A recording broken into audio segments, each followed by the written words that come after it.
Today I'm going to show you how to use hot glue to achieve a really interesting effect on any type of bowl.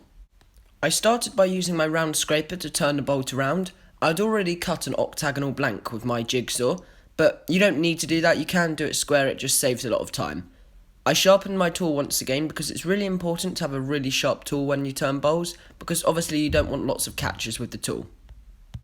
I was turning ash, which turns really well. It's so quick to turn, and as you can see the shavings produced were really good. I then started hollowing it inside. I left a thicker wall on this bowl because obviously I was using hot glue and a water-based dye, so I didn't want the bowl to warp at all. So I did these walls about 4 or 5 mil thick, and I would usually do them about 2 or 3. So they were a lot thicker than the standard wall thickness, but that was important to do to ensure the bowl didn't warp. I then sanded from 120 grit to 180 grit and finished with 240 grit. I didn't go to 400 grit on this instance because obviously I'm going to be applying water-based dye and hot glue.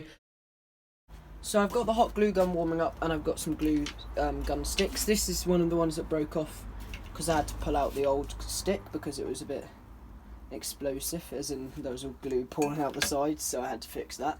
I'm just literally going to hold it up here and just dribble it like that. You can't see. Let me do that for you. I'm literally just going to go like this and see what happens. I obviously will put a piece of wood under this because I don't want to get it all over the motor and the lathe bed. I thought I would say this because I think it would be quite useful. I used Mike Walt's video for some inspiration for this, and I found it a big help in what to do, so I'll link that in the description down below. But for now, we're just going to get on with this. I've got 2 glue guns heating up. I've got my old one here and my new one. I then started to apply the hot glue. It's really important you do this in a random motion, as you don't want it to look unnatural. So I've covered this in hot glue. It took about 3 or 4 minutes or so. As I said, I've just gone with a really random pattern. I've literally just gone like this with the glue gun, dripped it all on like that. Nothing exact about it at all.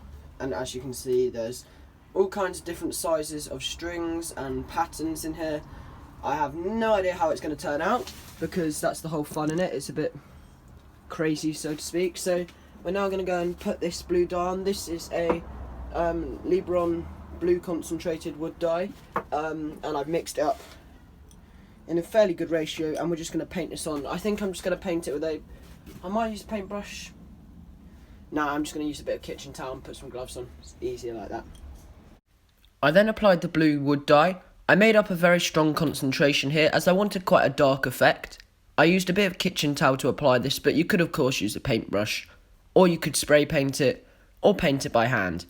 It doesn't really matter. The whole purpose of this though is that you have the effect from the hot glue showing the wood grain, and you also have a contrasting colour to go against the colour of the wood grain.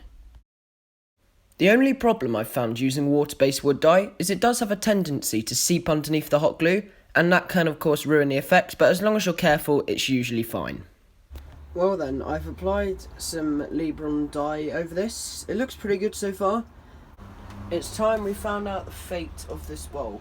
Am I going to need to redo it with more hot glue, or is it going to be just fine? So I'll peel a bit of this on camera, sorry it's very noisy outside, and then I'll time-lapse the rest. I can see some wood grain coming through, just not quite as much as I would have hoped. Let's time-lapse. I then started the process of peeling all of the hot glue off the outside of the bowl. This did take a very long time, as it's quite hard to peel the hot glue off. Well, you know, it's natural, I like it. It's cool. And you get the hint of lighter blue come through. I don't like this side, but who cares? That side looks awesome. I'm going to do the inside because I showed it to my brother to ask him whether he thinks I should redo it or not. I asked a couple of people inside because I can't judge all of these things. And he really wants it, so that's fine by me. I was just using it for practice, to be honest. I'm going to stain it blue on the inside and do the hot glue drip again. Just as well I'm not turning because this is resting on a workbench with not that much support. Let's drip the glue. Uh-oh, that was a bit much. Oh well, it's natural.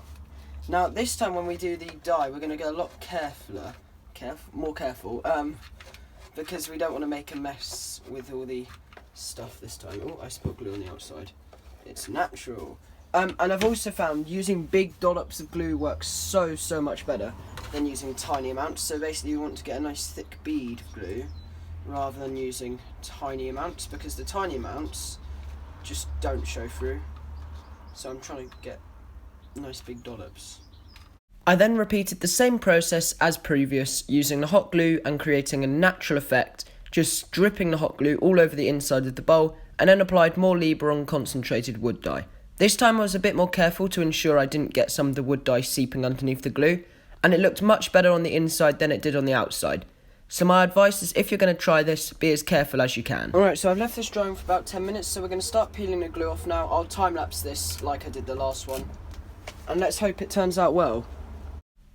I then peeled all of the hot glue off the inside of the bowl. As I had used bigger strips of hot glue, it took forever to take this off the inside. I think this took me about 20 minutes or 25 minutes, which took an awfully long time, but the effect was well worth it. And I was just very careful to ensure I didn't rip all the wood off. It's very difficult to rip the wood grain off, but just go careful. Well, that took forever to get all the glue off, like 20 minutes. My hands are absolutely blue as anything now. We're going to sand this. I need to unplug both the hot glue guns. We're just going to sand it up to 400 grit. Now, I'm not sanding from 240 or anything, because I did do 240 before I applied the dye. It's just, there's a couple of bits where there's a bit of hot glue that won't peel off, and I can't get it off, so it just needs a little bit around the rim, to be honest. I then sanded with 400 grit just to remove any of the stubborn bits of glue that I couldn't get off by hand, and it also made a nice aesthetic for finishing with. I then applied Woodturner's blend to the outside and inside of the bowl and buffed it. I then took the bowl off the lathe. The reason I didn't part this one was I didn't have enough space to put a parting tool into there, as I didn't want to risk breaking the bowl, so instead I just cut through this using a handsaw. It did take longer, but it was in some respects easier to achieve a perfectly flat bottom to the bowl. I sanded by hand with 240 grit and applied a bit of blue wood dye to the bottom as well. Here's some shots of how it turned out. Thank you for watching. I hope you enjoyed this video.